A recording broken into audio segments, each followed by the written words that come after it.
दोस्तों नमस्कार। स्वागत है आपका हमारे इस यूट्यूब मंच पर। दोस्तों, जिस प्रकार से 2024 के लोकसभा चुनाव के बाद सत्ता पक्ष और विपक्ष के बीच में दिल्ली के अंदर सियासी जंग देखने की उम्मीद लोगों को थी, वो उसमें न तो कहीं जंग दिखाई दे रही है और न ही कहीं सियासत दिखाई दे रही है। उस इसके उलट ये हो रहा है कि भारतीय जनता पार्टी को एक ऐसे दौर में, जब दिल्ली की सत्ता के लिए पावर इक्वेशन को बैलेंस करने के लिए नंबर की जरूरत यदि कहीं से खिसकता हुआ भी नजर आए, चंद्रबाबू नायडू की डिमांड से दिल्ली परेशान होने की नौबत उसके सामने आए, उस परिस्थिति के लिए भी महाराष्ट्र के अंदर इंडिया गठबंधन दरकता हुआ दिखाई दे रहा है। परिवार एक हो रहे हैं, चाहे उद्धव ठाकरे का परिवार हो, चाहे शरद पवार का परिवार हो। दोनों परिवार इंडिया गठबंधन के दायरे से बाहर जाकर अपने अपने परिवार की पार्टियों के साथ मिलजुल रहे हैं। सत्ता के करीबी पूंजीपति गौतम अडानी की भूमिका भी उसमें बड़ी बताई जा रही है। शरद पवार को गौतम अडानी अपना मेंटर बता रहे हैं, तो उनकी बेटी सुप्रिया सूले गौतम अडानी को अपना बड़ा भाई बता रही है। लेकिन इन सब के बीच क्या कांग्रेस पार्टी की तरफ से जिस तरह का खेल आजकल देखने को मिल रहा है, क्या यह किसी आत्मघाती खेल से कम है? क्योंकि कांग्रेस पार्टी के बारे में पिछले कई दिनों से लगातार यह कहा जाता रहा है कि कांग्रेस पार्टी मौजूदा दौर में सियासत के बदले हुए चाल चरित्र और चेहरे को भांप पाने में असफल है। लेकिन अब तो ऐसा दिखाई दे रहा है कि कांग्रेस पार्टी बदले हुए चाल चरित्र चेहरे की बात तो छोड़िए, सियासत के परंपरागत रवैये के साथ भी खुद को चलने में असफल पा रही है। क्या कांग्रेस के अंदर नरेंद्र मोदी के फ्रेंड्स आकर घुस गए हैं? क्या फ्रेंड्स ऑफ मोदी ने कांग्रेस के अंदर सिक्का जमा लिया है? क्योंकि कई सारी परिस्थितियां और कई सारे सवाल एक साथ जब उठते हैं, तो सियासत के रंग और रूप बदलने स्वाभाविक दिखते हैं। नरेंद्र मोदी के लिए दिल्ली में आज की जरूरत क्या है?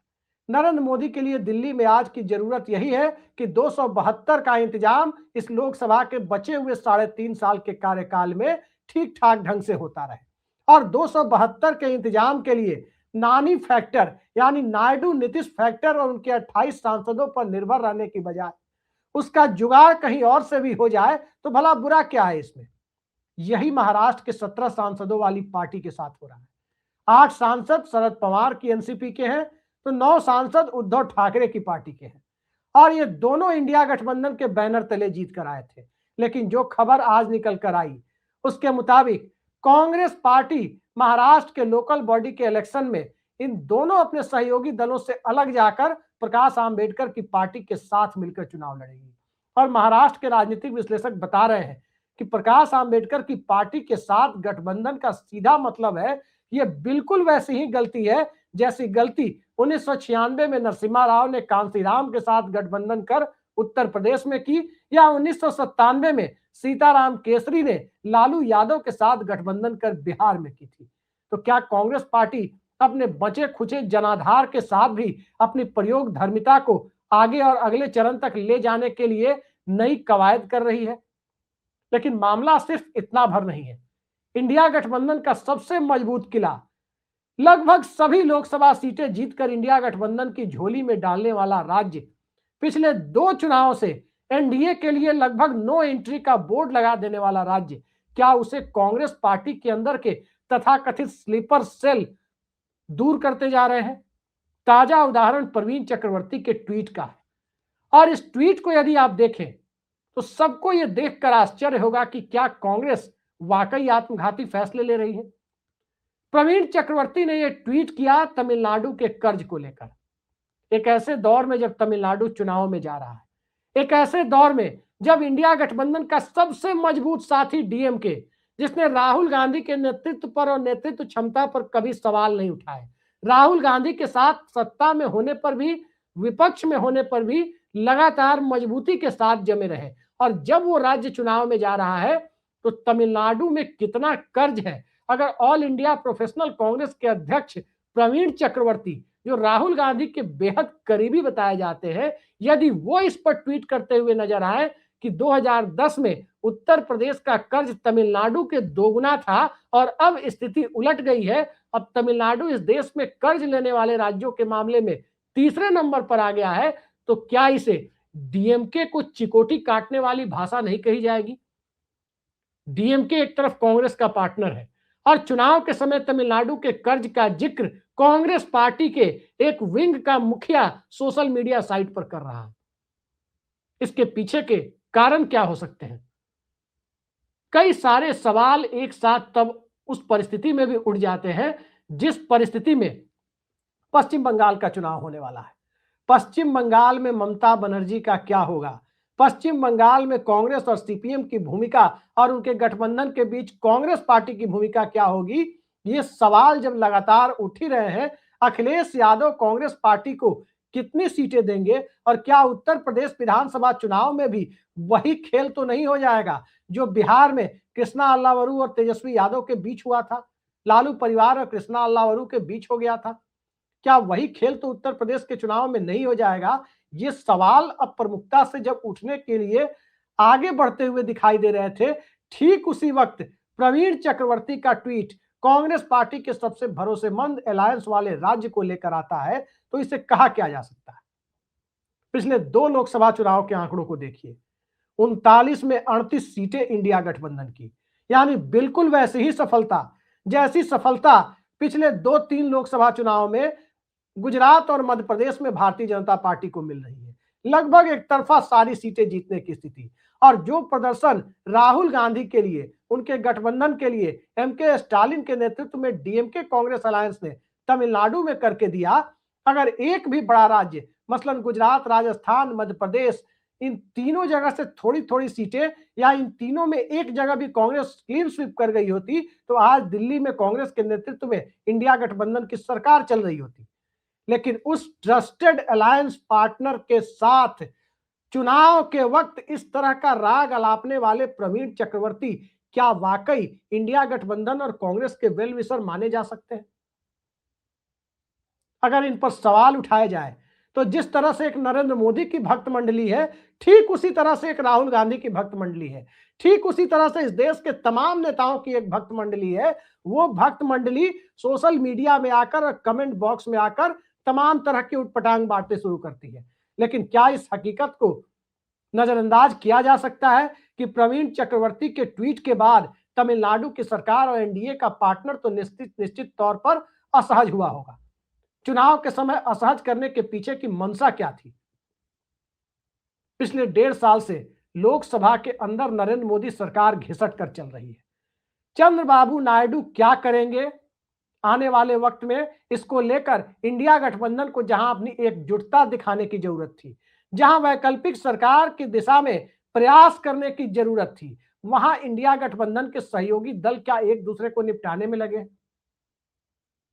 राहुल गांधी एक एजेंडा लेकर चल रहे हैं, लेकिन राहुल गांधी की टीम में मौजूद लोग आखिर वो कौन सी राजनीति कर रहे हैं जिस राजनीति से नरेंद्र मोदी को ही फायदा हो रहा है? ये इस देश के अंदर मौजूदा दौर का सबसे बड़ा सवाल बनता जा रहा है, क्योंकि विपक्ष का बिखरना किसी भी लोकसभा के अंदर, किसी भी खंडित जनादेश वाली सरकार के अंदर एक सबसे बड़े सत्ता के लिए एक राहत भरी खबर लेकर आता है। और वही राहत भरी खबर चाहे महाराष्ट्र से आए, चाहे तमिलनाडु से आए, चाहे किसी और राज्य से आए, वो इंडिया गठबंधन की बजाय नरेंद्र मोदी और अमित शाह को राहत भरी खबर देती हुई दिखाई दे रही है। अब एक एक कर अगर इसकी विवेचना करने चले तो सबसे पहला राज्य महाराष्ट्र आता है। महाराष्ट्र की बात यदि करें तो महाराष्ट्र में शरद पवार को राज्यसभा जाना है, ये सभी जानते हैं। शरद पवार राज्यसभा कैसे जाएंगे? क्या उनके भतीजे अपने विधायकों के बूते अजीत पवार उन्हें राज्यसभा भेजेंगे, या फिर समूचा इंडिया गठबंधन मिलकर शरद पवार को राज्यसभा भेजने की कोशिश करेगा? सवाल ये होना चाहिए था, लेकिन सवाल आज ये हो रहा है कि महाविकास अघाड़ी जो इंडिया गठबंधन का क्षेत्रीय स्वरूप महाराष्ट्र में हुआ करता है, उसके अंदर 2-3 डेवलपमेंट्स हैं। एक डेवलपमेंट्स का जिक्र मैंने अभी आपसे किया कि प्रकाश अंबेडकर की पार्टी के साथ कांग्रेस गठबंधन कर स्थानीय चुनाव लड़ रही है। दूसरा डेवलपमेंट, बाल ठाकरे के बेटे और भतीजे उद्धव ठाकरे और राज ठाकरे एक मंच पर आ रहे हैं, लेकिन वो इंडिया गठबंधन के बैनर तले नहीं आ रहे। और तीसरा, शरद पवार और अजीत पवार एक मंच पर आ रहे हैं, और जब वो मंच पर आ रहे हैं तो गौतम अडानी भी महाराष्ट्र के अंदर दिखने शुरू हो गए। और इस पूरे खेल को देखने के बाद साफ साफ दिखाई देता है कि इंडिया गठबंधन के घटक दलों में कहीं ना कहीं गठबंधन की सबसे बड़ी पार्टी कांग्रेस को लेकर एक निराशा की स्थिति व्याप्त है। कांग्रेस पार्टी गठबंधन का नेतृत्व करने की बजाय कांग्रेस पार्टी एक बिल्कुल अलग तरह की राजनीति करती नजर आ रही है। और वो राजनीति कैसी? दिल्ली के विधानसभा चुनाव को कई लोग अपवाद मान सकते हैं, जहां आम आदमी पार्टी की सत्ता थी और कांग्रेस भी अपने फुटप्रिंट्स को ढूंढ रही थी। दिल्ली के चुनाव को हम छोड़ देते हैं, लेकिन दिल्ली के चुनाव से आगे बढ़कर देखें तो बिहार में क्या हुआ। पिछली बार जितने वोटों के बूते तेजस्वी यादव और कांग्रेस के गठबंधन ने 110 सीटें जीती थी, इस बार उससे आधा फीसदी ज्यादा वोट लाकर वो गठबंधन केवल 35 सीटों पर सिमट गया। क्या इसके पीछे अंतिम समय तक तेजस्वी यादव की भूमिका और कांग्रेस की भूमिका या दोनों की साझा भूमिका सवालों से परे माने जा सकती है क्या? ठीक इसी तरह कांग्रेस के राष्ट्रीय महासचिव, संगठन महासचिव केसी वेणुगोपाल की भूमिका पर भी सवाल कुछ लोग खड़े करते हैं। केसी वेणुगोपाल केरल से आते हैं, संसद में बढ़िया बोलते हैं, पार्लियामेंट में उनका परफॉर्मेंस बहुत अच्छा है, केरल की सियासत को बखूबी समझते हैं। लेकिन क्या केसी वेणुगोपाल उत्तर प्रदेश, बिहार, मध्य प्रदेश, छत्तीसगढ़, झारखंड या हरियाणा, राजस्थान की सियासत को समझते हैं? क्या केसी वेणुगोपाल के पास इस मर्ज का कोई इलाज है कि मुख्यमंत्री भले ही कांग्रेस का हो, जैसे 2019 या 22 के लोकसभा चुनाव में कुछ राज्यों में था, मसलन अशोक गहलोत हो या कमलनाथ हो या सुखविंदर सिंह सुक्खू हो, लोकसभा के अंदर तो लगभग सारी की सारी सीटें भाजपा ही जीतेगी। उस तरह की परिस्थितियां कांग्रेस के संगठन की वजह से हो रही है या संगठन और सत्ता दोनों की वजह से हो रही है? क्या इसका जवाब कांग्रेस का संगठन संभालने वाले केसी वेणुगोपाल के पास है? और जब इसका जवाब केसी वेणुगोपाल के पास नहीं है, तो राहुल गांधी के द्वारा कांग्रेस अध्यक्ष पद छोड़ देने, मल्लिकार्जुन खड़गे को अध्यक्ष बना देने से आखिर वो कौन सा बदलाव आ गया जिससे कांग्रेस पार्टी की स्थिति बेहतर हुई, या मल्लिकार्जुन खड़गे की भूमिका के बढ़ने के बाद नरेंद्र मोदी सरकार कोई मुश्किल में आती दिखी? आज नरेंद्र मोदी सत्ता में यदि टिके हुए हैं तो इंडिया गठबंधन की दिशाहीनता के कारण टिके हुए हैं, क्योंकि नरेंद्र मोदी की सत्ता जिन बैसाखियों पर है, वो बैसाखियां बहुत मन से उनके साथ नहीं है। हकीकत यह है कि चाहे नायडू की बैसाखी हो या एकनाथ शिंदे की बैसाखी हो या नीतीश कुमार की बैसाखी हो, 35 सांसदों वाली ये बैसाखियां कहीं ना कहीं विपक्ष के द्वारा विकल्प न दिए जाने के कारण, विपक्ष के द्वारा उन्हें तवज्जो न दिए जाने के कारण एनडीए गठबंधन के साथ रहने और सत्ता में अपनी हिस्सेदारी दिखाने के लिए मजबूरीवश वहां टिकी हुई है। आखिर कांग्रेस पार्टी जिस तरह के बदलाव की उम्मीद करती है, सिस्टम के ऊपर आरएसएस का कब्जा हो गया है, ये राहुल गांधी का कहना है। सिस्टम के ऊपर वोट चोरी के तमाम इल्जाम लग रहे हैं। ये इल्जाम भी राहुल गांधी और कांग्रेस पार्टी लगा रही है, लगने भी चाहिए, क्योंकि कहीं ना कहीं चुनावी सिस्टम में पारदर्शिता से तो ज्ञानेश कुमार भी दूर भाग रहे हैं। चाहे सीसीटीवी फुटेज हो, चाहे वीवीपैट हो, चाहे कुछ और मामला हो, पारदर्शिता से दूरी के बावजूद जब सत्ता की जगह वैकल्पिक सत्ता कायम कर सिस्टम के ऊपर कब्जे की लड़ाई को आगे बढ़ाने का वक्त था, उस वक्त इसी सिस्टम के साथ नरेंद्र मोदी को चलने देने के लिए क्या कांग्रेस पार्टी जिम्मेदार नहीं है? और उससे भी आगे बढ़कर जब जनता ने 234 का बहुमत दिया, वो सबसे बड़ा विपक्ष बना करके भेजा, 7-8 निर्दलीय पप्पू यादव टाइप 7-8 सांसद जो भाजपा के साथ जा ही नहीं सकते, चाहे पप्पू यादव हो या ओवैसी हो या इंजीनियर रशीद हो या कोई और हो, जो भाजपा के साथ नहीं जा सकते, ऐसे कुल जमा 242 सांसद जब विपक्ष के साथ खड़े हो, उस परिस्थिति में अगर विपक्ष वैकल्पिक सरकार बनाने की उम्मीद नहीं करता, तो क्या ये विपक्ष सिर्फ भजन और कीर्तन मंडली के लिए दिल्ली आया है? और जब ये भजन और कीर्तन मंडली के लिए ही दिल्ली आया है, तो उस परिस्थिति में भला उद्धव ठाकरे अपना रास्ता क्यों नहीं ढूंढेंगे? भला शरद पवार अपना रास्ता क्यों नहीं ढूंढेंगे? और भला अखिलेश यादव कांग्रेस पार्टी को उतनी तवज्जो क्यों देंगे जब बिहार में चाहे तेजस्वी यादव हो या कांग्रेस पार्टी हो, दोनों की भूमिका इस चुनाव में हठधर्मिता से पीछे हटने वाली नहीं रही, तो अखिलेश यादव आखिर करे तो क्या करे? ममता बनर्जी का दिल्ली के लिए साथ में रहेंगे और बंगाल में एकला चलो रे की परिस्थितियों पर चलेंगे, वो जब साफ साफ दिखाई देने लगा, तो उस परिस्थिति में आखिर प्रवीण चक्रवर्ती को डीएमके शासित राज्य तमिलनाडु के कर्ज के ऊपर सवाल उठाने की क्या जरूरत थी? क्या प्रवीण चक्रवर्ती ने कभी इस पर सवाल उठाया कि नितिन गडकरी ने दिल्ली में कितना कर्ज लिया है? अगले 70 सालों का कर्ज, 250 लाख करोड़ से ऊपर का कर्ज नरेंद्र मोदी की सरकार लेकर बैठी हुई है। 3-3 पीढ़ियों के द्वारा चुकता किया जाने वाला कर्ज केंद्र सरकार ने ले रखा है। भारत के अंदर से लेकर एक्सटर्नल डेब्ट यानी बाह्य कर्जों तक की जो स्थिति है, इस देश के अंदर अगले 70 सालों में चुकाए जाने की स्थितियां बन रही है। क्या प्रवीण चक्रवर्ती को उस पर नहीं बोलना चाहिए था? फिर ऐसे लोग आखिर कांग्रेस के सिस्टम में और इंडिया गठबंधन के सिस्टम में कर क्या रहे? थोड़ा पीछे ले चलते हैं, थोड़ा पीछे जाकर के देखें तो राहुल गांधी की भारत जोड़ो यात्रा चल रही थी। उस वक्त जयराम रमेश ने एक प्रेस कॉन्फ्रेंस की थी और जयराम रमेश की प्रेस कॉन्फ्रेंस में जो सवाल उठाए गए थे, उन सवालों में उस सबका लब्बो-लुआब यही था कि कौन सी पार्टी कब भारतीय जनता पार्टी के साथ रही। पॉलिटिकल अनटचेबिलिटी की, राजनीतिक अस्पृश्यता की राजनीति करते हुए क्या जयराम रमेश ये साबित करना चाहते थे कि कांग्रेस पार्टी अकेले चलेगी? और आज की तारीख में इस देश के अंदर जो परिस्थितियां हैं, अकेले लड़ने की का संगठन क्या कांग्रेस के पास है? अकेले चलने की परिस्थितियां क्या कांग्रेस पार्टी ने बना रखी है? संगठन की स्थिति यह है कि अलायंस वाले राज्यों को छोड़ दें तो कांग्रेस पार्टी के पास 50 लोकसभा सीटें भी अपने बूते नहीं है। कांग्रेस पार्टी की 8-9 लोकसभा सीटें स्टालिन के बूते आई हैं। कांग्रेस पार्टी की कुछ लोकसभा सीटें लालू यादव के बूते आई हैं। कांग्रेस पार्टी की कुछ लोकसभा सीटें अखिलेश यादव के बूते आई हैं। तो कांग्रेस पार्टी की लगभग दर्जन भर सीटें उद्धव ठाकरे और शरद पवार के साथ गठबंधन करके आई हैं। कहीं उमर अब्दुल्ला से गठबंधन, तो कहीं आम आदमी पार्टी से गठबंधन, कहीं झारखंड मुक्ति मोर्चा हेमंत सोरेन से गठबंधन, तो कहीं कुछ छोटे दलों से गठबंधन। इतना कुछ करने के बावजूद कांग्रेस पार्टी 100 की संख्या तक नहीं पहुंच पाई थी। और इसके बाद प्रवीण चक्रवर्ती जैसे लोग अलायंस पार्टनर को दूर भगाने जैसे, वो भी सबसे भरोसेमंद साथी को दूर भगाने जैसे काम कर रहे हैं, तो इस देश की जनता के भीतर राहुल गांधी नहीं तो राहुल गांधी की टीम के ऊपर और उस टीम से निराश होना स्वाभाविक होता है कि आखिर ये राजनीति कौन सी हो रही है।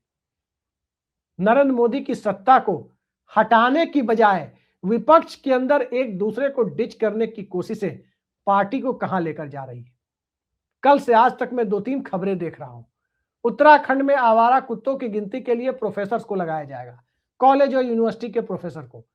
दिल्ली में आवारा कुत्ते, स्ट्रीट डॉग की गिनती के लिए उन्हें पकड़ने के लिए मास्टर साहबों को, स्कूल के शिक्षकों को लगाया जाएगा और इसी के साथ इसी सिस्टम के तहत विश्व गुरु बनने की प्रक्रिया होगी। कुछ सालों पहले बिहार में खुले में शौच करने वाले लोगों की गिनती करने और पकड़ने के लिए शिक्षकों को, मास्टर साहबों को भेजे जाने की प्रक्रिया चल रही थी। सवाल यह है कि इन सारे इस तरह के क्रियाकलापों के ऊपर कांग्रेस पार्टी और पूरे विपक्ष को एकजुट होकर जनता के बीच जाना चाहिए था, लेकिन इसके उलट तमिलनाडु का आर्थिक डेटा प्रवीण चक्रवर्ती दिखा रहे हैं, तो दूसरी तरफ शरद पवार भी गौतम अडानी के साथ कहीं ना कहीं मंच साझा कर रहे हैं। इस सिस्टम के बीच नरेंद्र मोदी आखिर कौन सी राजनीति कर रहे हैं, यह बड़ा सवाल है। नरेंद्र मोदी की राजनीति को और बहुत करीब से देखने की कोशिश करें तो इस लोकसभा के भीतर उनका एक ही एजेंडा, और उनका एक एजेंडा बड़ा साफ दिखाई देता है, और वो एजेंडा दरअसल ये है कि नायडू और नीतीश को माइनस कर दें तो उनके पास केवल 265 सांसद है, बहुमत के आंकड़े से 7 कम, और 265 के आंकड़े को ही एक मुकम्मल आंकड़ा मानकर 272 की परिस्थितियों को बनाए रखने के लिए जो पार्टियां उनके काम आ सकती है, उन पार्टियों पर नजर दौड़ाने की कोशिश जो हो रही है, उसमें शरद पवार की एक पार्टी है, उसमें उद्धव ठाकरे की एक पार्टी है। उद्धव ठाकरे को बीएमसी पर कब्जा चाहिए। बीएमसी पर कब्जा इसलिए चाहिए क्योंकि मुंबई महानगर पालिका शिवसेना का, बाल ठाकरे की पार्टी का एटीएम कही जाती थी। पूरे संसाधन उनको वहीं से मिलते थे, और पार्टी टूटने के बाद से अब तक एमसीडी को वहां बीएमसी का इलेक्शन नहीं हुआ, और बीएमसी का अभी इलेक्शन होने की जब तैयारी हो रही है, ठीक उसी वक्त कहीं ना कहीं उद्धव ठाकरे, राज ठाकरे भी साथ आ रहे हैं, और भारतीय जनता पार्टी के साथ भी पर्दे के पीछे कुछ ना कुछ तो चल रहा है जो बाहर दिख नहीं रहा है। लेकिन सवाल यह है कि मुंबई में जितनी भाजपा की ताकत है उतनी कांग्रेस की ताकत। आखिर वो कौन सी मजबूरी उद्धव ठाकरे के सामने आ गई, या कौन सी मजबूरी कांग्रेस के स्थानीय नेताओं ने वहां तय कर दी, जिस वजह से उन्हें कांग्रेस की बजाय भारतीय जनता पार्टी के साथ अगर वो जाते हैं तो ऐसी नौबत पैदा होती है। महाराष्ट्र के अंदर कई सारे खेल हैं। कांग्रेस पार्टी को बेशक विधानसभा में पूरे विपक्ष में खराब प्रदर्शन के बावजूद शरद पवार की पार्टी और उद्धव ठाकरे की पार्टी से ज्यादा सीटें मिली, इसमें कोई शक नहीं है। लेकिन कांग्रेस पार्टी महाराष्ट्र में नेता विहीन लीडरलेस पार्टी है। शरद पवार की पार्टी और उद्धव ठाकरे की पार्टी, इनके पास नेता तो है, चेहरा तो है, लेकिन ये पार्टी विहीन नेता है, क्योंकि इनकी पार्टियों का कब्जा तो एकनाथ शिंदे और अजित पवार को दिलाया जा चुका है। तभी शरद पवार को राज्यसभा पहुंचने में दिक्कत है। कांग्रेस पार्टी इस अवसर को अपने पक्ष में भुनाने की परिस्थितियों में नहीं बदल पाई, और जिम्मेदार कोई और नहीं, कहीं ना कहीं कांग्रेस पार्टी दिखाई देती है। लेकिन जिम्मेदारी से मुंह कांग्रेस पार्टी का नेतृत्व चुरा रहा है। जिम्मेदारी से मुंह क्या वास्तविकता को नहीं समझ पाने के कारण प्रवीण चक्रवर्ती जैसे लोगों की वजह से चुकाई जा रही है, या कुछ ऐसे निर्णय पार्टी के अंदर हो रहे हैं जिन निर्णयों पर यदि आप नजर दौड़ाएं तो बहुत सारी चीजें दिखाई दे रही है। 17 सांसद जो उद्धव ठाकरे और शरद पवार के हैं, ये 17 सांसद दिल्ली में नरेंद्र मोदी की सत्ता के लिए बेहद महत्वपूर्ण है। यह बिल्कुल उसी तरह की भूमिका में है जैसे एक जमाने में जनता दल के अजीत सिंह के 20 सांसद हुआ करते थे नरसिम्हा राव सरकार के लिए। नरसिम्हा राव की सरकार को टिकाने के लिए वो 20 सांसद बेहद जरूरी थे, और अंततः वही हुआ। उन्हीं 20 सांसदों के बूते नरसिम्हा राव ने 5 साल का कार्यकाल पूरा किया। क्या वही अजीत सिंह के जनता दल के अजीत गुट वाली भूमिका में अब कहीं ना कहीं उद्धव ठाकरे और शरद पवार आकर खड़े हो रहे हैं? प्रवीण चक्रवर्ती के ट्वीट के बाद तो अब साफ दिखाई देता है कि महाराष्ट्र के अंदर जो सियासत होनी है, उस सियासत के बाद तमिलनाडु के अंदर जो विधानसभा चुनाव में सियासत देखी जानी है, उसके लिए विधानसभा चुनाव के बाद का इंतजार करना चाहिए। क्योंकि एक मॉडल नरेंद्र मोदी ने रख दिया है, वो मॉडल है नायडू मॉडल। नायडू मॉडल इसलिए कि जब नरेंद्र मोदी के पास बहुमत नहीं है, चंद्रबाबू नायडू को जितने पैसे चाहिए थोड़ा बहुत कम ज्यादा करके लगभग वो उतना लेके जा रहे हैं। दिल्ली आते हैं, किसी से अपॉइंटमेंट में दिक्कत नहीं होती, तमाम पैसे उन्हें मिल रहे हैं। वही बगल के राज्य जिसके कर्ज का जिक्र प्रवीण चक्रवर्ती कर रहे हैं, क्या उस राज्य को वो दिखाई नहीं दे रहा कि दिल्ली की सत्ता के साथ बनाकर चला जाए तो कुछ और हो सकता है? ये बात ठीक है कि डीएमके और भारतीय जनता पार्टी की विचारधारा मेल नहीं खाती, लेकिन क्या टीडीपी की विचारधारा, एनटी रामाराव की विचारधारा बीजेपी से मेल खाती थी क्या? और यह बात भी सत्य है कि एम करुणानिधि के जमाने में अटल बिहारी वाजपेयी सरकार को 4 साल तक उसकी पालगी ढोने में डीएमके भी एक हिस्सेदार हुआ करती थी। इस बार तमिलनाडु में विपक्ष बहुत कुछ करता हुआ दिखाई नहीं दे रहा, और कांग्रेस पार्टी के बूते एमके स्टालिन सत्ता में आएंगे ये परिस्थिति नहीं दिखाई दे रही, बल्कि एमके स्टालिन सत्ता में आएंगे तो अपने 5 साल के कार्यकलाप पर आएंगे, और जयललिता के बाद के दौर में एआईएडीएम के द्वारा नेतृत्व विहीन खुद को बनाकर रखने की परिस्थितियों के कारण आएंगे। तो उस परिस्थिति में बावजूद इसके अगर वो विपक्ष के साथ खड़े हैं, तो इस तरह से ऐसे दलों को कहीं ना कहीं छेड़ने की कोशिश किसके इशारे पर हो रही है? जांच तो राहुल गांधी को इसकी करनी चाहिए और करानी चाहिए, लेकिन दिख कुछ और रहा है। खैर, देखते हैं इस पूरे खेल में असली धुरंधर कौन है। लेकिन सह और मात के इस खेल में क्या कांग्रेस पार्टी सेल्फ गोल कर रही है, या नरेंद्र मोदी अपनी रणनीतियों के सहारे कांग्रेस पार्टी को इस लायक बनाकर छोड़ रहे हैं जहां से सेल्फ गोल की परिस्थितियां ही कांग्रेस के लिए बनती दिख रही है? आज की तारीख में सिर्फ इतना कहा जा सकता है कि कांग्रेस इंडिया गठबंधन को एकजुट रख पाने में विफल रही। अब देखते हैं उत्तर प्रदेश से लेकर तमिलनाडु तक, महाराष्ट्र से लेकर बिहार तक और बंगाल से लेकर कश्मीर तक किस तरह से सहयोगी दलों के साथ कांग्रेस अपने रिश्ते को बरकरार रख पाती। आज के लिए इतना ही। नमस्कार।